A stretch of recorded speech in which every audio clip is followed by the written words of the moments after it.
it's going to impact a lot of people's jobs as well, because you can Yeah. see some of the things can just be done. And so you can obviously, the role for people can evolve and they can go on to do something bigger and better.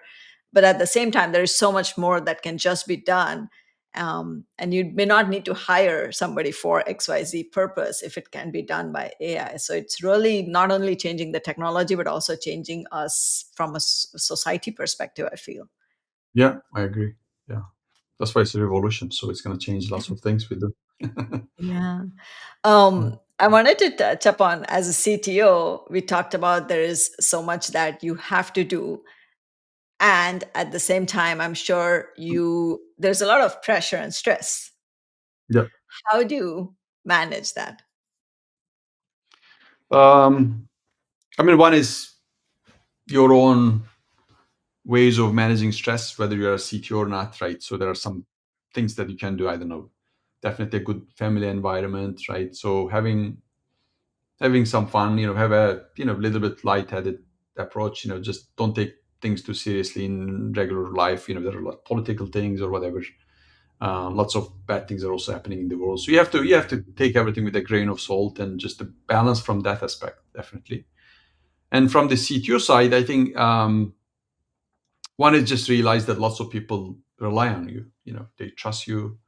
Their careers depend on you. Same thing with respect to companies. So I think that with that responsibility, I'm not saying this to add more stress, but realizing that you can do it and people rely on you to actually deliver on that is something that you should always keep in the back of your mind. That I cannot not do anything. I cannot just like Mm. get frozen and have a problem in decision making or moving fast and all that. So same thing with you know if you take your kid to the street, right? So your kid, it's your responsibility to make sure that your kid is protected from the traffic issues and all that. So that when you're a CTO or a parent or whatever, it's a similar feeling. That's one aspect. And second thing is, I think um, it's something that I have always just stayed with me, is like being curious and learning and seeing everything like with a fresh eye.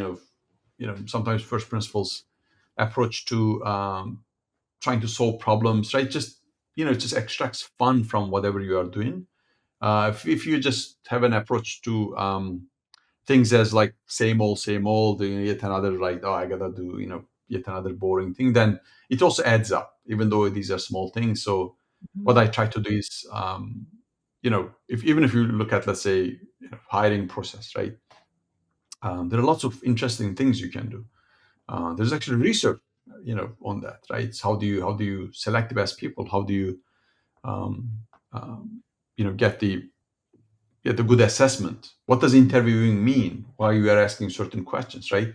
So all of these actually creates more writing waves or whatever in your brain, and I think it also keeps you happier, in my opinion. So having that curious mindset and also having fun while doing things and having a good network, um, and seeing yourself as a student, through your team members and learning from them, and having a really good environment of sometimes go have fun. It just requires all of these. There's no single answer, but all of these add up, I think, across the board, and hopefully it's going to manage your stress. But stress is part of the job, right? In your real life as well as at work, you cannot avoid that. You just have to learn how to manage it as much as possible.